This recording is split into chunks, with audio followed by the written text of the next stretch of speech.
Well, ain't no way, boy. This motherfucker said an intense-looking snowman. Huh? That ain't no goddamn snowman. You ever seen a snowman? That ain't no snowman. That's a motherfucking... Who the hell is this? Well, ain't no This way, guy, boy. he's fucking geeked out of here, dude. He's... Yo, what the fuck is this, bro? I'm stuck. Yeah, bro, I be here for about like 6 years, bro. Feel like, man.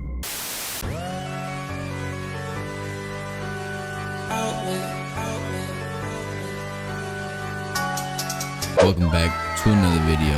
I'm Lex, yours truly, and today we're playing some Perceptions of the Dead 2, Part 2. You came here from the other video. Appreciate you. If you're new, also appreciate you. Don't forget to drop a like, subscribe, hit the notification so you always know when I'm posted. Yes, sir. Let's get right into it. Well, I suppose we should hit up the police station first, right? I'll go with you and sneak past if we need to look at restricted materials.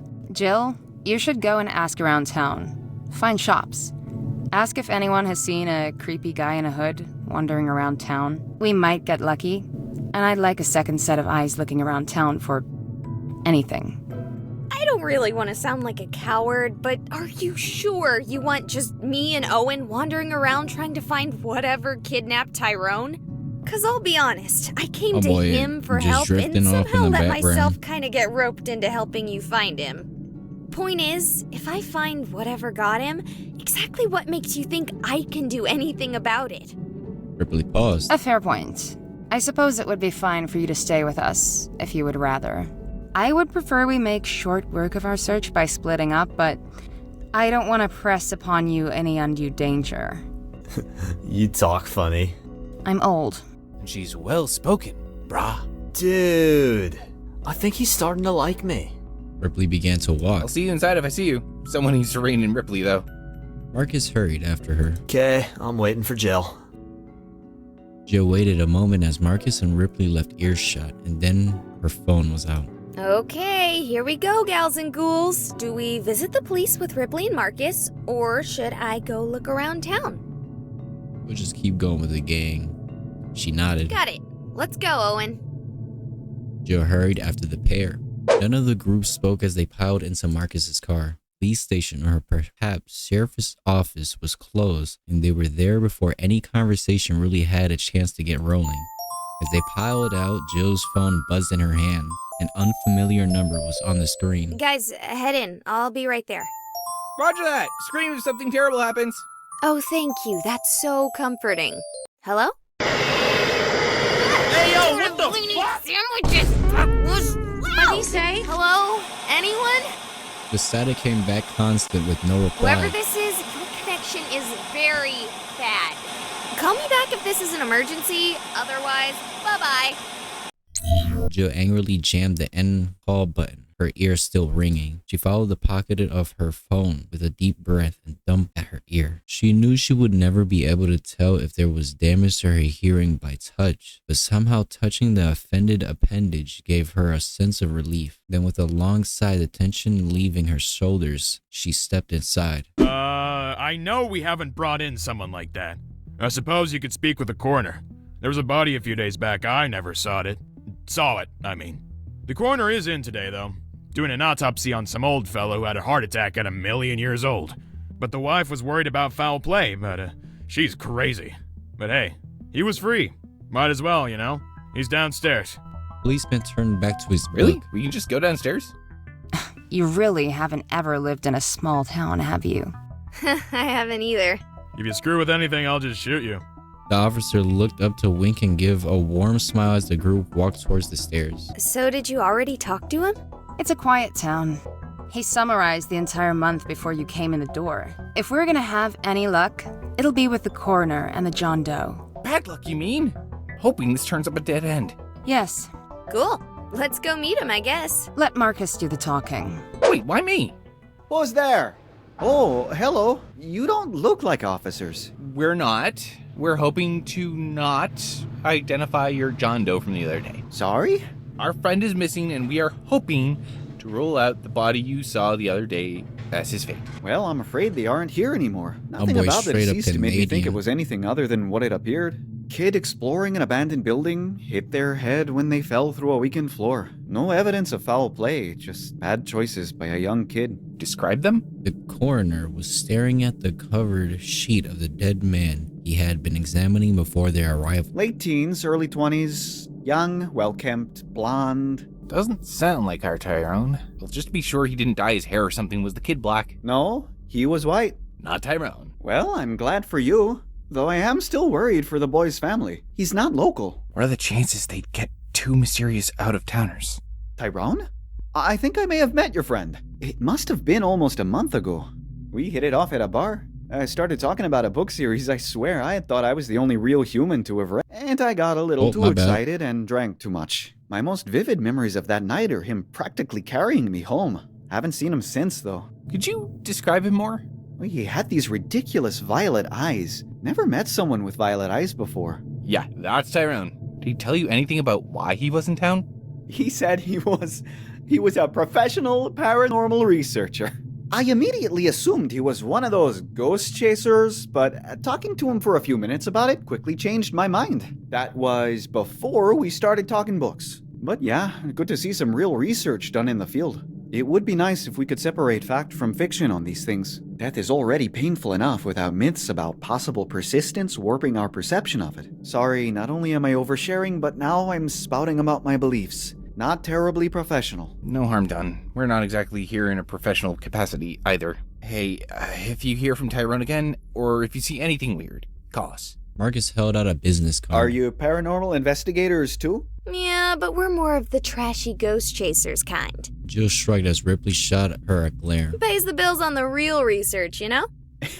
I can appreciate that. It's for a similar reason that I'm here, I suppose. The coroner looked at the card and cocked an eyebrow.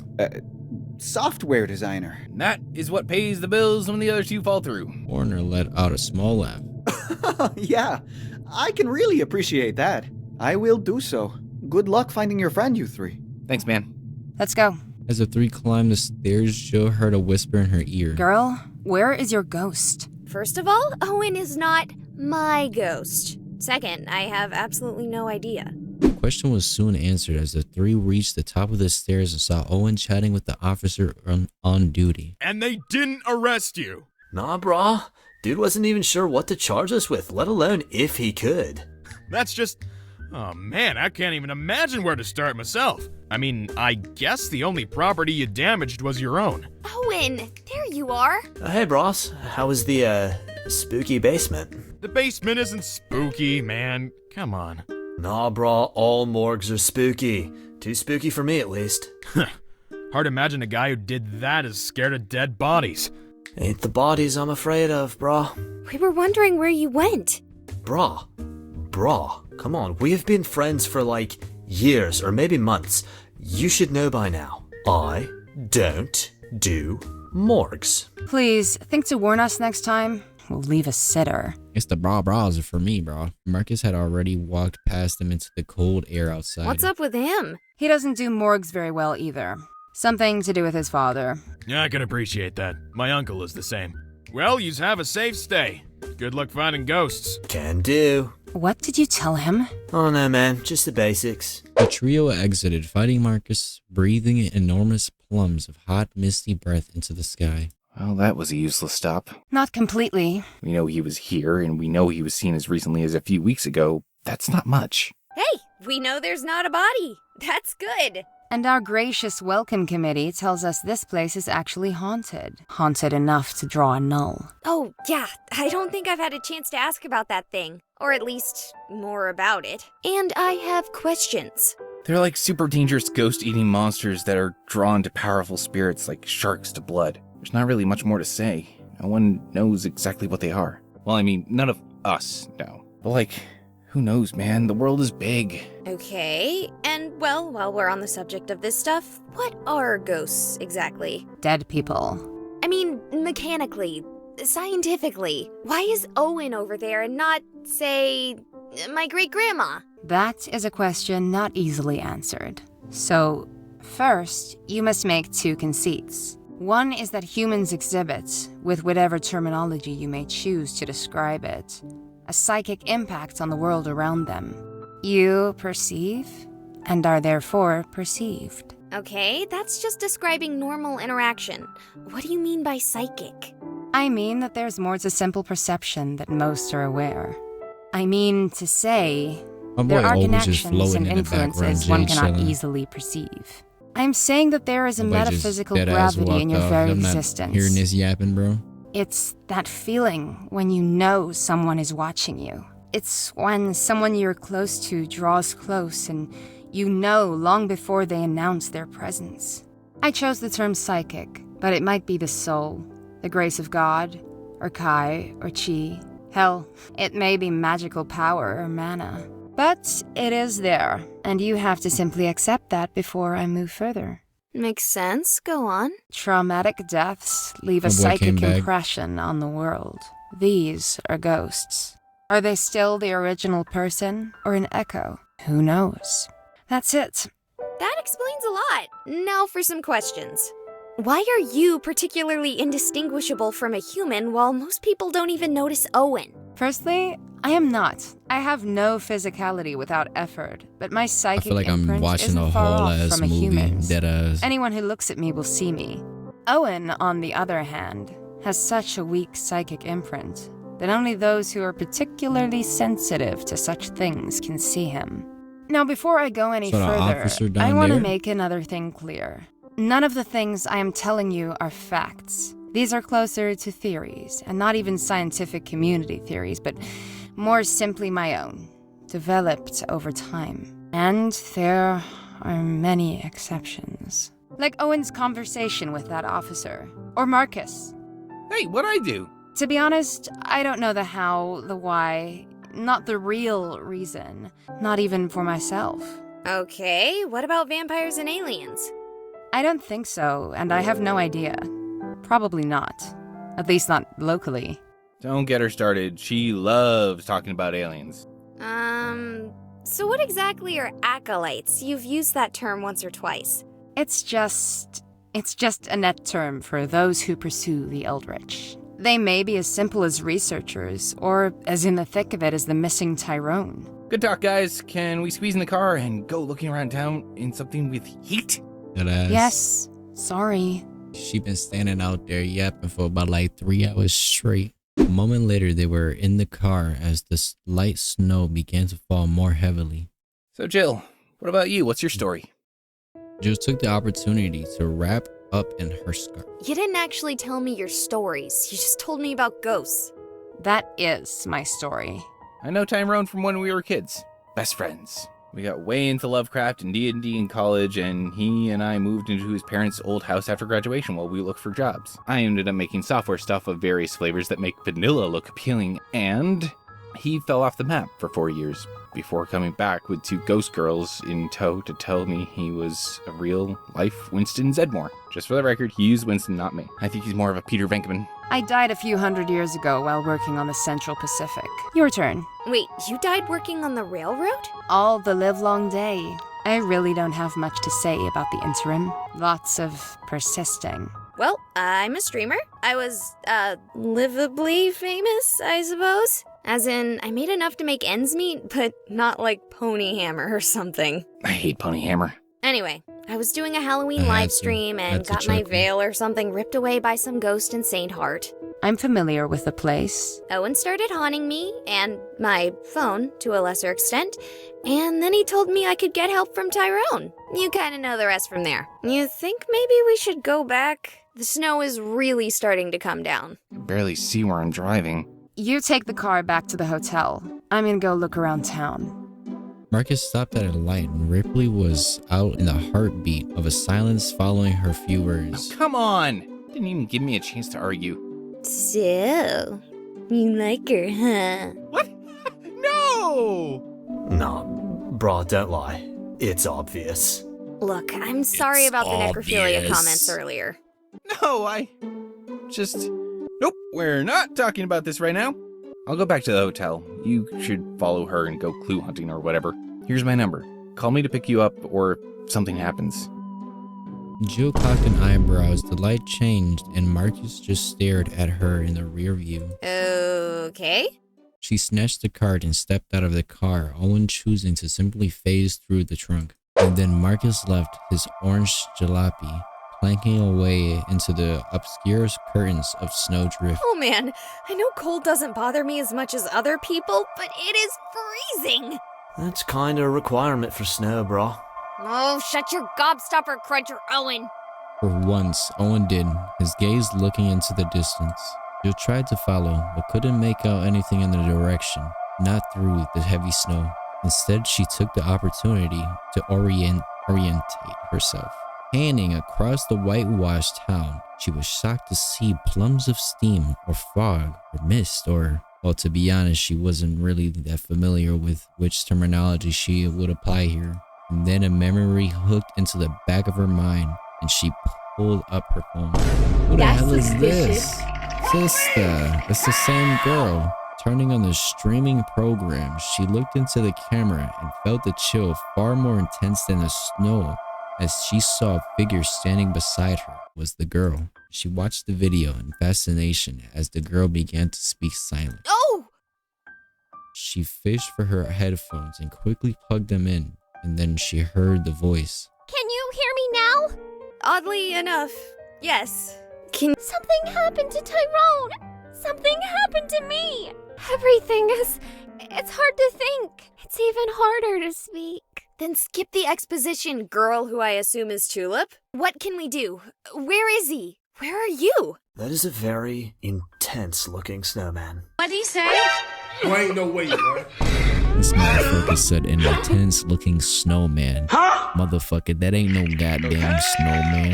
You ever seen a snowman? That ain't no snowman. That's a motherfucking... Who the hell is this? I don't Jill know. cocked an eyebrow and looked again away from her phone. Something is controlling those things. Something worse than them. There it was, lanky and thin, not the kind of portions one would normally see on a snowman. There's so many nose. Abruptly, Jill's phone cut out and as she looked up, the snowman turned towards her. Pumpernickel loaf. Jill didn't even take a second glance as she turned, dropping into a breakneck sprint in the space of a gasp of an air. She hit Owen's chest like she had been running into a wall and fell into the biting snow. You're corporal now? It's not coming after us. What? Jill turned. Sure enough, she watched as it began to walk slowly, almost dreamily, away from the pair. I would say that is a clue. Well, let's just hope your stupid haunting lets me make a stinking phone call. Jill dialed quickly, still watching the creature leave. Hello? I found one of those null thingies, but not only is it ignoring me and Owen, it's walking like it's got someplace to be. Don't follow it. What? Are you kidding me? Look, those things will fuck you up, dude. It's not worth it. Just, note where it's going, and maybe we can investigate. I'll take that into advisement. Oh, also Tulip says there's something worse than the null thingies. What? Tulip? Wait, no, don't follow it! Jill hung up and swiped her streaming app. You know the drill by now. Do we follow? Also, I gotta ask, how is the view from my pocket? Do you have, weird ghost powers that let you see even when the camera isn't rolling? What is she talking about, me? Yeah, basically ghost powers. Ghost powers scaring with limitations. What'd he Follow say? the knoll, don't follow it. See, in real life, I wouldn't follow this shit. But it's not my life. Seems like a bad idea. Boy, ain't no way, boy. But no way am I letting a lead like this get away. Come on, Owen, let's go. She turned to see Owen was already drifting gently after the knoll. Jill shrugged and began to follow. Man, you'd think they'd have a burger joint or something. I'm dying here. Marcus checked his car's clock. Barely 5 minutes had passed. Where is she? It's been 5 minutes and no sign of her or a pizza place. So hungry I could go full-on cannibal in about another 10 minutes. I was just hoping they didn't actually die though. As though on cue, Ripley's form seemed to coalesce from the wafting waves of snow. I'm not sure if that was ghost shit, or if this is the kind of weather you're really not supposed to be driving in. Ripley began to approach the car and Marcus' stomach rumbled. He looked down at it with a scorn. Dude, I was only kidding about the cannibalism thing. Ripley stepped into the car, not bothering with the door. Everywhere I've gone is locked up because of the blizzard. Oh, it's a blizzard. That explains a lot. Weren't you heading back to the hotel to warm up? What? No. Me being cold is code for hungry. Really? I eat a lot. I don't like getting made fun of for it, so I have code words. Well, I have nothing. I assume you're in the same boat, lest you would have said something. Oh, shit, yes! Jill's following a no. The two sat in silence, the only sound the whir of the heater. Sorry, could you repeat that? She found a no acting weird and decided to follow it, or I assume she did. She hung up on me. Ripley paused in the I have thought. no idea what's going on here. Let's go try to find her. What do you think I've been doing, trying to find her? That, and somewhere with something to eat. God, I could eat a pony right now. Just drive. The snow had begun to pick up, along with the wind, and Jill could no longer discern the details of the world around her as the sky and earth blurred in the flurry. Just reading this, yo. What she could see, however, was the null. Hey, Owen, do you know if it's normal to be able to see ghosts more clearly than the world around them? Oh, totally. Things like fog and distance don't affect a ghost because you're not actually seeing them. Your brain is being overridden with their psychic imprint. Jill paused, turning to Owen. Owen, that was frighteningly coherent. Oh, look, brah, more. Jill suppressed a groan as she tried to finish the text. I don't know where I am. It's hard to see in the snow. Is anyone there? That's suspicious. Run. Did I just kill her? Oh no. This can't be good. Or normal, for that matter. I don't know why I just skipped Drawing them everything would towards happen. Like the beacon from Wreck-It Ralph? You remembered something not from the 90s! Wait, off subject. Hit! There's something happening in the middle of town. So much power, even I can taste it. It's like Ma's mac and cheese, brah. Wicked delicious. The creature nearly brushed Jill's shoulder as it walked past the paused pair. In that moment, the cold of the night became nothing as that proximity reached down deep inside and brushed against her soul. She shuddered violently, clutching her chest as her knees gave out, breath seemingly torn from her lungs. It was as though she had taken a deep breath in the vacuum of space, and then she was back. Are you alright? No, well, no. I'm okay, but that... I'm sorry. We should go back. Now we gotta leave. Jill pulled her scarf up over her face, breathing through the warm fabric, breathing warmth back into her lungs. No, I'm going to see where they're going. Owen's face curled into Oh my an God, what is unfamiliar that? smile, and for a moment no, Jill saw something she more than tripping. dull, glassy stare of those eyes normally had. What the fuck is he just looking at like this? I don't And then know. it was gone. Cool. Maybe we should call Marcus before sneaking into that creepy building though, brah. What creepy building? Jill asked as her knee and then promptly her face met brick wall. Okay, at this point, I think we're in the middle of City Park. I literally can't see more than a few meters ahead of us, and to be brutally honest, I have no fucking clue how we still have traction. I think I just fucked over the main character's life. Come on I'm now, helping. dog. Gosh darn it. Well, that's not creepy at all, knowing you're bayoneting my car along. I'm not Ripley paused. exactly doing that. Well, we're not driving anymore. I'm parking, and holy shit! The gnaw walked past them, so close to the car it would have scraped the hood had it possessed substance. Holy shit! Holy shit! Look, there's more!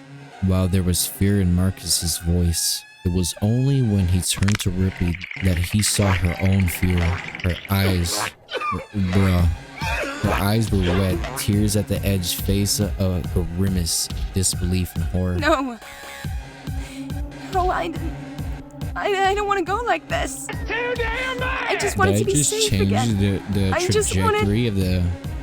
One of the white forms paused, turning slowly, its empty gaze falling upon Ripley, and then it began to walk forward towards them. Ripley, it's okay. No, it's not. I should have realized when Tyrone disappeared. It was too good to last. What are you talking about? Are you an idiot? You, Tulip, me, the three of us alone were more than enough to draw one of them to that house. She turned out the window to see the creature approaching, and an empty calm washed over her face. They're scared of him. I don't know what he is, but I've heard legends of things worse than nulls. Things like ghost eaters.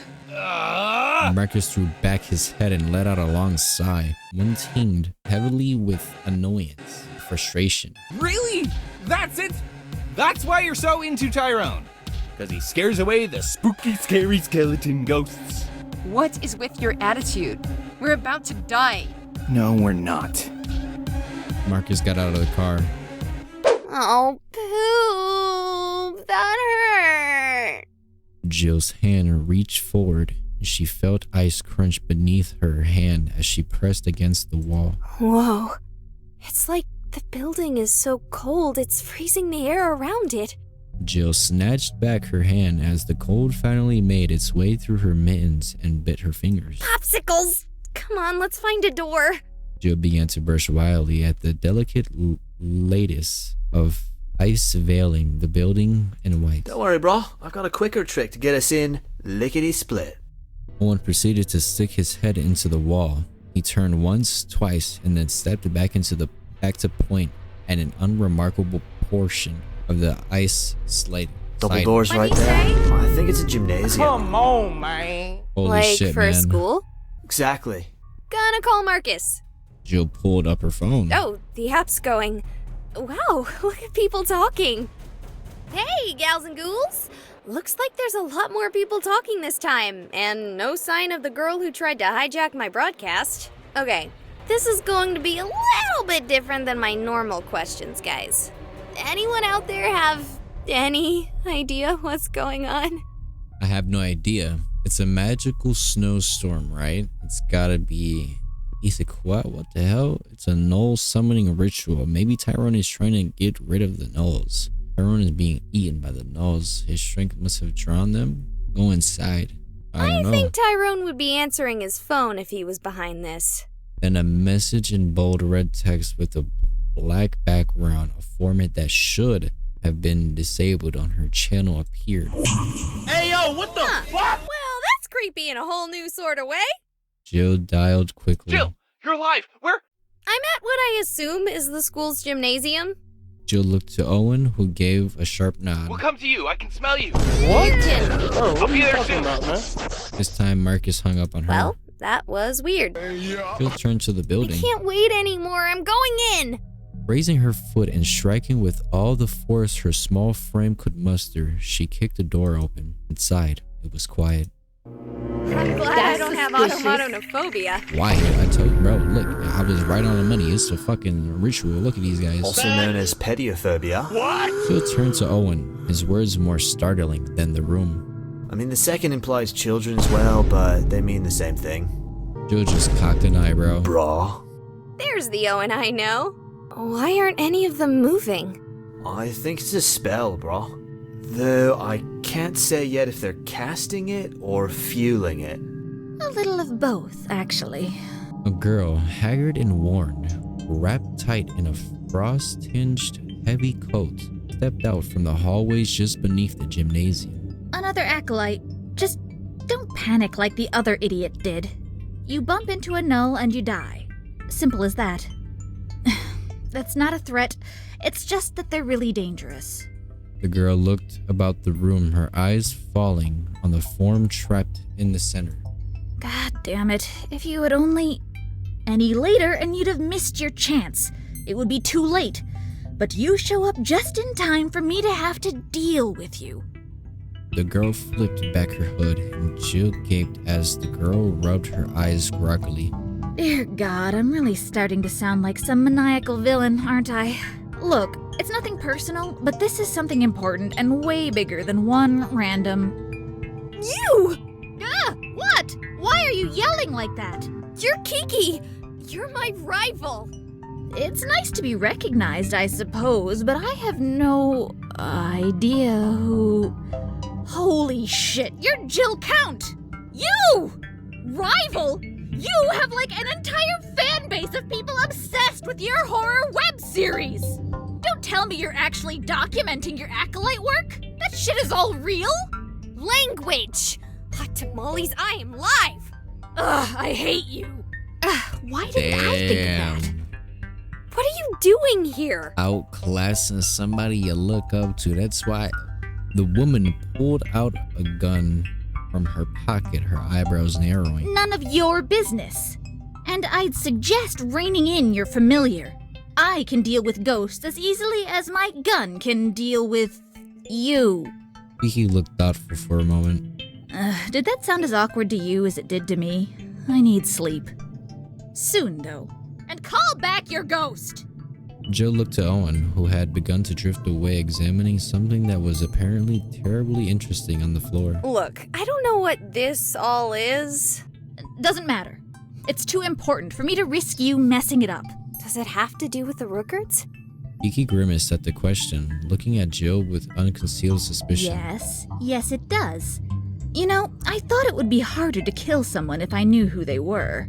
Thanks to it being you, that's not the case. The barrel was in Jill's face in the span of a breath, and with that sight, Jill felt the world stood still. Oh, I see what you're trying to do, but you made some mistakes, brah. What do you Pregnant say? silence hung in the air. Kiki's hand suddenly unsteady. With a defiant bark of a laugh, she yelled towards Owen. No, the original design was the one with the mistakes. That's why we're all like this. Why they are like that. She gestured vaguely to Pillar Squee. I don't even know that. Knowles. Nah, brah, right here. You've got this rune putting power to this rune instead of hopping the node and powering this matrix. Totes amateur stuff, brah. Easy to fix, though. Another silence so deep Jill could swear she could hear the crystallizing of her own streaming breath in the overwhelming cold. Show me. And with that, the gun was no longer trained on her, the assailant's attention on Owen. Jill took in a slow breath and pressed her hand to her face, terrified to find a smile on it. Oh, bean burritos, I'm an adrenaline junkie. Jill took a moment to reassess the room, fear and excitement making her heart thump in her ears.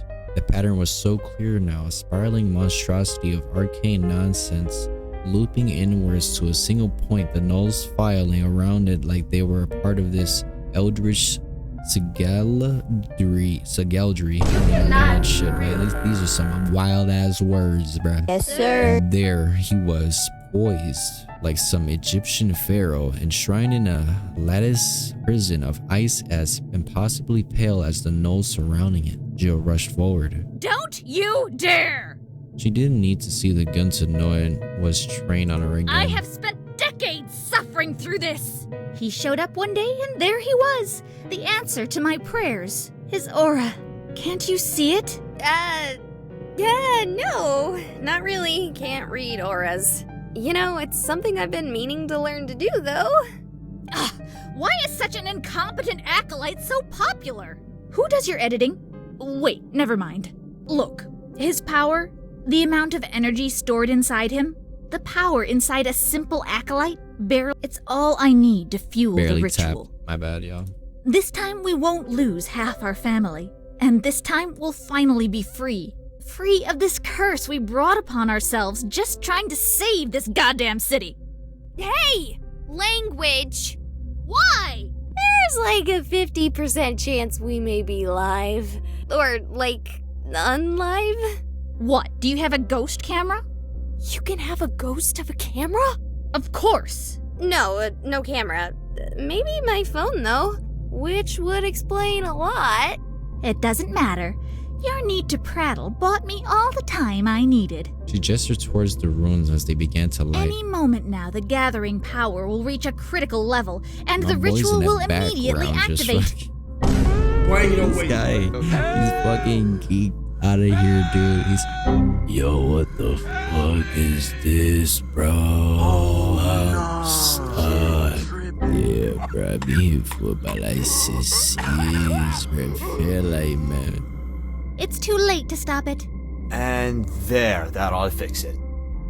Jill could see the color drain from the girl's face as she heard the words. The gun dropped to her side and she turned in a slower horror to see Owen standing above a heavily marred sequence of sigils. No.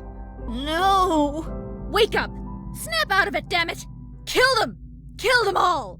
And finally, the gnolls began to stir. Ripley followed 10 feet behind.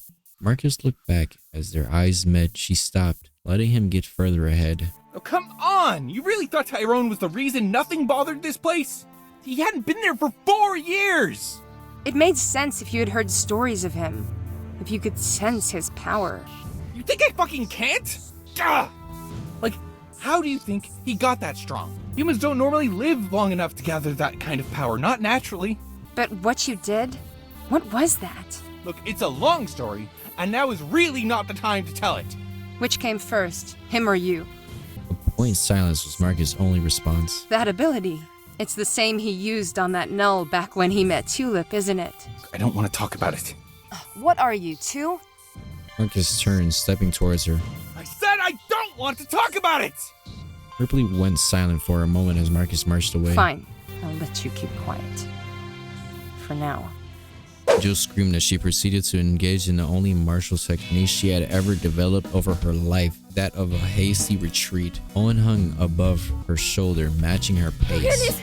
Oh, butts! Oh, tart fritter pancake wobbles! Jill had her phone up, and in desperation, she called for aid to the world. Please! Please! Anyone! I need help. I didn't think this through. I don't know what I'm doing. I'm in over my head. I don't know how or why or how much of a Deus Ex Machina it is for you to show up out of nowhere to save me. But seriously, half of you are ghosts and the other half are like wizards and acolytes and stuff, and someone has to be nearby and able to help. I'll do anything. Will you stop trying to get rid of me? Yes! Anything! Wait, what? Hey, yo, what the Come on, Me You're personally, half naked. I wouldn't take This motherfucker said anything and got disastrously nasty. I need to expose my sweet tats for this, brah. Stop the Okay, cap. yeah, sure, but why your pants? It was in that silence that Jill noticed Owen's 2 fingers connecting 2 separate tattoos. She subsequently noticed that the symbols covering Owen's chest were not unlike those that littered the floor. Holy habanero. Oh, and what? I mean, just what? Owen's response was to simply tap a few more runes, and like a gust of leaves in a gale, the 2 closest nulls simply blew away, flying through the air and out a distant wall. As the floor grew brighter, in the distance, Jill could see Kiki desperately trying to alter the runes, already alive with whatever unnatural power fueled them.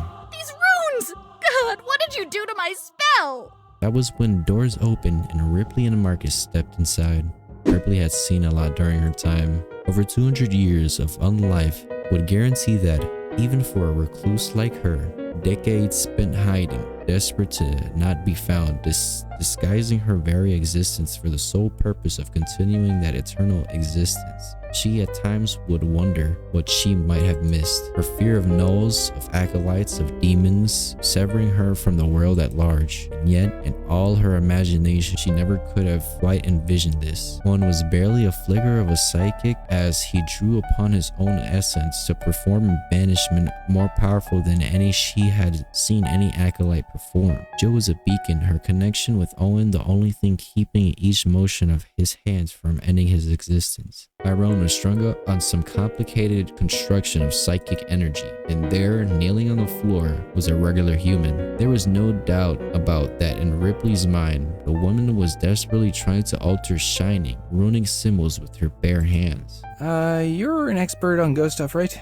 You got any idea what's happening here? Probably less than you do, actually. We go help Tyrone? We should stop that girl first. What are they up to?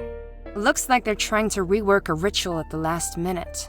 Sounds bad. Tyrone's focus. Yeah, it might be. But we may do more damage if we interrupt them. Right now, I'm of a mind to help Tyrone first and worry about the consequences later. Then allow me. She'll hardly be the first acolyte I've had to deal with. And with that, Ripley surged forward. Hey, ghouls and guys, it's your girl, Jill Count here. We're live streaming to you live from the Supernatural Battle Royale in the creepy gymnasium in Misty Mornings. To be honest, I have very little clue as to what exactly is going on right now, so I'd be like a chess player trying to commentate on a Dota match if I tried. Still, few big updates. There's Owen, who's apparently a ghost wizard, which explains a few things. Ha! Just kidding, that makes 0 sense! Also, holy teriyaki sauce, I thought he died as like a dumb straight-edge frat boy. Look at those tats! He looks like a Yakuza boss or something. Indeed. And that's Ripley, strangling Kiki. Hopefully not to death. That bitch dead. hates me for some reason, and to be honest, I was kind of resentful of her success as a streamer, especially given that I haven't been able to stream to living people in 3 months. Is that supposed to mean I'm dead? To be honest, the more I think about it, the more I realize I don't know any of these people, let alone their motivations, very well. I feel like I've gotten closest to Owen, but yeah, wow, apparently not. And to be honest, now I feel bad for not asking more. He was in college when he died, I know that much. I wonder where he studied, Scholomance? Not the WoW one, the Transylvanian one. Oh, look, something's happening in the middle there with, oh no, I forgot about Tyrone! Jill nearly dropped her phone as she started seeing now that the lattice work of unnatural ice holding Tyrone had begun to glow. I need just a little more, bro. He's juicing up, bro. He's stealing her juices, bro. And for the first time, she felt the connection to Owen. Not as some ephemeral, intangible nothing, but a connection as real as steel, capable between steel cable between them. Damn. As she felt the pull sharp and painful, like a hook was dragging at her internal organs. Owen, what are you doing? Just a little more. Hey, yo, My what the boy's trying to steal my juices. Nah, bro. Was that wrong? Jill could only glance at her phone briefly enough to see a big red X emoji in the chat. Damn it, Owen, no! Connection snapped as the explosion struck her. She could remember nothing, not even where she was. You cannot be for real. You are trash! Come on, man. Bro, are you serious? Yes. Bro, I just died. Come on now, Wow, dog. alright. Looks like that is the wrong ending. Yes, sir. Obviously. Hopefully you enjoyed this. Like I said, don't forget to drop a like, subscribe, share, hit the notification so you always know when I posted. And yeah, I'll see you on the next one. Peace.